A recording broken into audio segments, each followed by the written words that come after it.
You graduate, you're all going to graduate, it'll be terrific. Then you're thinking about, wait a minute, you're telling me now, I just put, you guys are in the 06 program here on this campus. The other campus is even more years until you get your PharmD if you've got a degree first.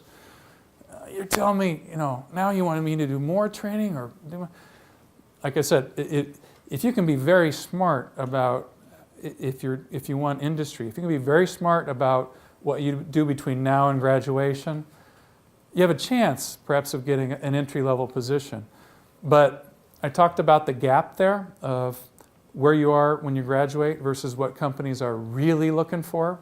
And so you'd want to do your best to close that gap. Is doing an industry fellowship program, that's one of the best ways to do it. But there's 8,000 pharmacists in industry, and under 1,000 of them have ever done a pharmaceutical industry fellowship. So people find a way, and there's different career paths. So I'm going to say, after graduation, if you're not one of those, there's about 175, 180 fellowships and residencies, industry-based postgraduate training programs, if you will. If you're not one of the 180, it's not time to panic, but you might take a different route than investing 2 years in a fellowship program. You might do a clinical residency. You might do a couple of years of clinical residencies. Clinical practice is something they're really looking for in the medical science liaison space, and other. You're just that much more valuable to a pharmaceutical company if you're going to work in medical affairs, for example, if you have that hands-on clinical expertise. Further degrees. I know it's the farthest thing from your mind. You're telling me you want to be able to differentiate yourself and add added qualifications, certificates, degrees, and skill sets. This is going to broaden your learning and make you that much more competitive versus other folks. And I'm not setting this up like it's some big competition. I'm just trying to help you because this is the reality in the marketplace. If companies were dying to hire PharmDs upon graduation, they'd be doing that now. Now that's part of what IPHO wants to do. I'm fast forwarding a little bit. I want employers to be doing that. Now that's something that we're going to work on, is training the companies on what value a pharmacist brings and why they should be considered, for almost any position within a company. But if you don't get a fellowship program, don't panic. You can do part-time work. You can be a temporary or contract employee. And how do you know a good candidate when you see them? That will take the next couple of days to go through. But there's one resource I can point you to. Actually, maybe I'll share it with Sonny and he can distribute it to everyone afterwards. We actually, about 2 or 3 years ago, we did research on that. We did a poster. We actually blinded it and looked back through all the resumes and CVs of people who had applied to the program over a period. Maybe it was a 2-year or longer period, I don't know. We actually compared things on their CVs and, and identified what were the predictors, what made somebody more or less likely. But in short, it's folks who demonstrate some of those things beyond just clinical expertise or technical expertise, as I described on a couple of slides ago. Again, you're all going to have that coming out of school. Drug experts, no question.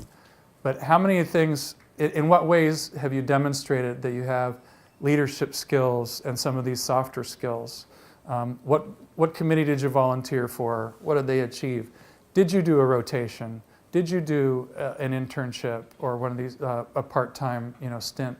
So experience, leadership skills. I know that's a nebulous term, but some of the things I put up on one of those previous slides do speak to that. Just one note on fellowships. I have to plug them because I was a product of one myself, and if not for that, I wouldn't be standing right here where I am. They are terrific opportunities. Check them out. There's more of them all the time. Right here in your own system, you're fortunate in that regard. A lot of schools don't have access like you do. A lot of schools don't have me or a Professor Terrell or anybody else to tell you about these things. So, raise your awareness about that. If you're interested, look at what it takes, to apply and get into the program, and then, pursue it. It's not impossible to get in. People get into these programs. If you don't panic. Take one of the other routes.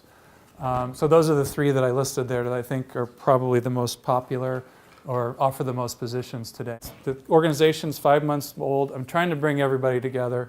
Once a pharmacist, always a pharmacist, that's really at the center of this, because those 8,000 pharmacists, they feel like I do, which is that I've never left the profession, and I want a home, within the profession. So that's really what we're trying to build out.